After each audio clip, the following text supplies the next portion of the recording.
Hi, thanks for tuning in. I'm Paul Zimi Finn. This is the Generation Report. When the events happening today are finally written down in history books, what will those books say? Obviously, no one can predict with 100% certainty. But whatever happens over the next 100 days or over the next 10 years, we can be certain of one thing. There is no way any of the retellings will leave room for middle ground. In this summer of 2024, it's clear that America has reached a tipping point when it comes to middle ground. On virtually every important front, the notion of middle ground has become an anachronism. Back in November of 2022, I said on this podcast that our country has become divided not simply by different political allegiances and cultures and lifestyles, but by entirely different conceptions of reality. Various other times, I've alluded that where Americans sort themselves in these divides seems to correspond with how their views align with those of the elites who define America's ruling establishment. Never have these assertions been borne out more than they have been over the period since June 27th. And in that span, Neil Howe has appeared on several podcasts to talk about the state of things. To Howe's credit, in the 10 years I have been applying his ideas and following his insights, I have never heard him give an assessment of the state of America as direct as he has in these recent appearances. Yet at the same time, when discussing the divide in the country, Howe continues to focus on being analytical about the present through the lens of generational theory without pivoting to a genuinely open-ended conversation about how we got here. Whether Howe realizes it or not, this keeps the conversation in a kind of hamster wheel of circular logic. Everything is happening because we're living in a fourth turning. Once it's established that we are in a fourth turning, it's crucial to consider the influences that shape today's distinct divide. And I've never been more convinced that at the center of America's divide today lie beliefs that have been moving American society toward two separate reality camps for a long time. I'll mention what I think those beliefs are in just a minute. But first, when I spoke about political correctness back in May, I made the points that America's establishment elites overwhelmingly fit the criteria for politically correct, and that they seem to perceive reality itself through the lens of political correctness. I also made the point, albeit indirectly, that political correctness by its very nature presumes that all old social arrangements were essentially prejudiced, and that ordinary people's beliefs are inherently uninformed and in need of reshaping and reconditioning. However, our elites became politically correct as a group, and that's a whole conversation unto itself. The way political correctness appears to be our elite's singular hallmark is about as clear an indication as there can be that today's divergent reality perceptions reflect, to a great extent, a difference in class sensibilities. And many voices across the spectrum have observed that class sensibilities are a major influence, from Tucker Carlson to Victor Davis Hanson to David Brooks to most recently Barry Weiss. Even a brief examination of what America's elites have been saying and doing over the last 2 or 3 decades would show they have largely removed themselves from the mundane and often tragic aspects of life outside their politically correct bubble. Therefore, it should come as no surprise that our elites and the people who align with them have refashioned America in their minds as a place where ideals, which is to say rhetoric, and good people, people like themselves, inevitably prevail. There seems little doubt that the conception of America which has been embraced by our elites draws from the same ideas that produced their particular version of American history and their particular view of reality. It goes without saying that listing off all these beliefs would take all day. But if that list could be narrowed down to just a few core beliefs, I contend they would be these 4. Number 1. The belief that the right amount of social improvement and rational and spiritual enlightenment can fundamentally change the way we live. Number 2. Antipathy toward traditional values and the people who profess to have them, in the belief that they are unenlightened and obstacles to progress. Number 3. A deep-seated aversion to acknowledging the tragic aspects of life, of history, and of human nature. Number 4. A loss of appreciation for the difference between America's stated ideals and the country itself. For me, that last belief, the loss of the appreciation for the difference between America's stated ideals and the country itself, is the most important driving factor behind the national crisis through which we are living.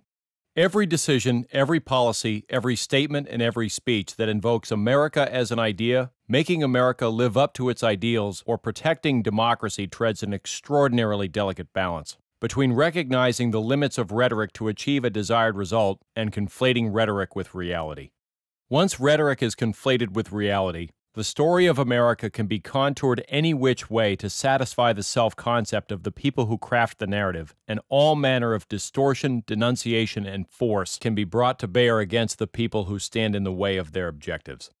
The next time you come across a cable news pundit or a presidential historian or Ken Burns sermonizing about America in a language heavily reliant on wonky deconstruction or a form of pseudo-spiritualism that seems sophisticated but really isn't, it's important to keep two things in mind. First, America was not always talked about this way. In fact, reality was not always talked about this way. And second, they are not doing it by accident. This is the language of political correctness, and the power of the politically correct rendition of America is that it places ideals, and carefully selected ones at that, above tangible reality. To the politically correct, their curated reality is superior to actual reality. Hence, their number one objective, now and always, is controlling the narrative. Having transformed American history into a melodramatic struggle between the forces of light and the forces of darkness, our elites have turned the present into the same. And you can be sure the people who see themselves as the forces of light will keep saying anything they think they need to say in order to keep the narrative on their side. Pivoting to a consideration of everything that's happening in our country right now, this is where I maintain that Neil Howe has not stepped outside his generational theory lens to see what really appears to be shaping the way this national crisis has unfolded. In the course of his conversation with Patrick Bet-David, Howe was asked about what has happened to America in terms of values and principles, specifically as it relates to the culture and the causes and the expressions which now have the full backing of the establishment. Howe answered by saying, in effect, that no matter how socially chaotic fourth turnings become, societies always go back to the conventional when the sense of civic peril overtakes everyday life. Those who have read The Fourth Turning Is Here know that Howe devotes a lot of space in the new book stressing the developments that always come about in fourth turnings, and this point about conventionality is one he places a particular emphasis on. But at some point when I was thinking about that notion of going back to the conventional, I realized, what is conventional? Is the standard for what constitutes convention something that everyone agrees upon and which never ever changes? Or can that standard be changed, either by ideas that attack the notion of conventional itself, or by people who insist on making the way they live and the way they see the world the new conventional? I don't think anyone would dispute that what is considered conventional can change, and that moreover, for a significant portion of the American population, it has. Whatever cause you want to cite as the culprit, identity politics, secularism, careerism, the four beliefs I mentioned earlier, it's clear that many Americans today have no attachment to the sense of conventional that previous generations of ordinary Americans did. Of course, many, if not most Americans do remain attached to old conventional aspirations, meaning their sense of what it means to be American cannot be brought in line with the new culture and its associated mindset. Angelo Codevilla summed up the divide this way in an essay called Our Revolution's Logic back in 2018.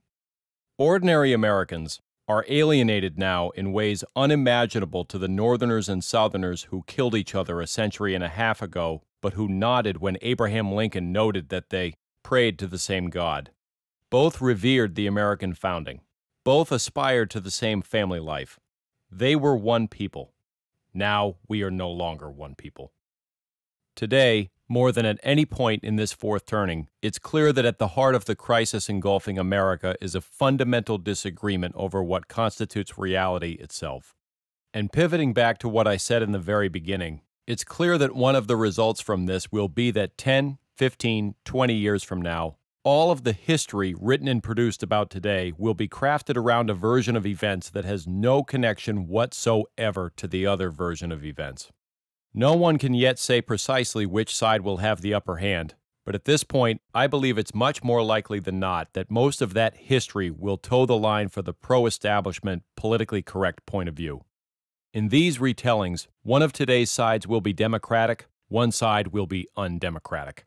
Certain leaders will be noble, selfless, honest, and heroic. Other leaders will be ignoble, selfish, dishonest, and despotic. Certain political protests will be for the right causes and masked by well-intentioned people. Other political protests will be for the wrong causes and masked by bad people. Certain political results will be legitimate, other political results will be wholly illegitimate. Certain events and certain quotes will demand the powerful be held to account. Other events and other quotes will be conspicuously minimized and memory holed. Certain perspectives will be right, other perspectives won't be wrong so much as they will be impermissible. Nothing about all this will carry even the pretense of free and open inquiry. To the politically correct who craft the history of today, everything will be measured by whether or not, in their estimation, America lived up to its stated ideals, no matter what actually happens to the country itself. If you want to read someone who makes the case for why the other, non-politically correct reality will triumph in this battle for the narrative and for history, it's hard to find a better voice than Mattias Desmet, author of the great book The Psychology of Totalitarianism. Desmet recently published a terrific essay on his Substack. I've included a link to it in the description. But wherever this battle of parallel realities ultimately leads, it must spur a reevaluation of many aspects of the Strauss-Howe generational theory framework. That is not because the theory's fundamentals and its generational insights do not still hold up to scrutiny. In both cases, they still do. It is because, dating back to 1991, whenever predictions and analyses of various possibilities for this era were offered by Strauss or by Howe, they never considered the possibility that we would be facing this. Neil Howe is finally conceding that America appears to be on the verge of civil conflict. At this point, I mostly hope we're not headed for something that could be a good deal worse. Orwell famously wrote, "Who controls the past controls the future." We would be wise not to forget those words. Thank you for listening. May God bless America.